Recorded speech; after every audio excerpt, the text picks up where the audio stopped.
யூடியூப்ல இருந்து காணாம போன யூடியூபர்ஸும் யூடியூப் கண்டென்ட்ஸ் இதை பற்றி அந்த வீடியோவில் பார்க்க போகிறோம். Hello guys, welcome to Berlin talks Tamil. First யாரை பார்க்க போகிறோம்னா ஒரு யூடியூபரை தாங்க பார்க்க போகிறோம். அவர் தான் ரிஷிபீடியா. அவர் யூடியூப்பில் அவர் ஒரு நல்ல கண்டென்ட் கிரியேட்டராக இருக்கும் போதே அவர் காணாம போயிட்டார். யூடியூப்பில் நல்ல நல்ல வீடியோஸ் போட்டுட்டு இருந்தா அவர் இப்போ வரலையும் யூடியூப்பில் வீடியோஸே போடுறதில்ல. ஏன்னே தெரிலங்க. பட் அவரோட வீடியோஸ் ஒவ்வொன்றும் நல்லாயிருக்கும். ஒரு டிஃப்ரெண்ட்டாக மற்ற க்ரியேட்டர்ஸ்க்கும் அவருக்கும் யூனிக்காக இருக்கும். அவரோட ஒவ்வொரு வீடியோஸும் சரி, ஒவ்வொரு இதுவும் சரி. ரெண்டாவது பார்க்கக்கூடியது ஒரு கண்டென்ட்ஸ்.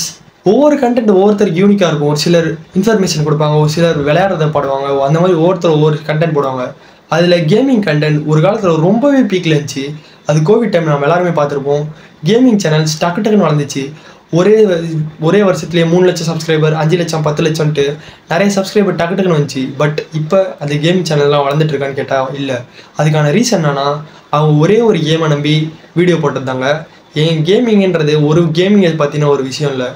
ஏகப்பட்ட கேம் நியூஸாக இப்போ ட்ரெண்டிங்கில் இருக்க கேம் ஆடி போட்டிருந்தாங்கன்னா அவங்க இப்பயும் கேமிங் சேனல் ஒரு நல்ல லெவலுக்கு இருந்திருக்கும்.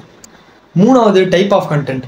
ஷார்ட்ஸ் போடுறவங்க நிறையா பேர் இருப்பீங்க. பட் ஷார்ட்ஸ் வீடியோ நீங்கள் ஒரு லாங் டைமாக யூடியூப்பில் இருக்கணும்னு நினைக்கிறீங்க, ஷார்ட்ஸ் போட்டிங்கன்னா அது உங்களுக்கு ஒர்க் அவுட் ஆகாது.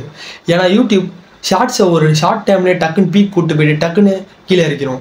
ஷார்ட்ஸ் வீடியோ போடுற ஏகப்பட்ட யூடியூபர்ஸ் இருந்தாங்க. அவங்களாம் இப்போ காணாம போயிட்டாங்க. இப்போ இருக்கிற ட்ரெண்டுக்கு இப்போ இருக்க ஷார்ட்ஸ் வீடியோ போடுற யூடியூபர்ஸ் வளர்ந்துட்டு இருக்காங்க. பட் ஷார்ட்ஸ்ன்றது ஒரு லாங் டேர்மாக யூடியூப்பில் நிலைச்சி நிற்க மாட்டேங்குது. இந்த மாதிரி டிஃப்ரெண்ட் கண்டென்ட் உங்களுக்கு வேணும்னா நம்ம சேனலை சப்ஸ்கிரைப் பண்ணிக்கோங்க. வேறு ஏதாச்சும் வீடியோஸ் நீங்கள் ஏதாச்சும் ரெக்கமெண்டேஷன் பண்ணுறீங்கன்னா கமெண்ட் பாக்ஸில் பண்ணுங்கள்.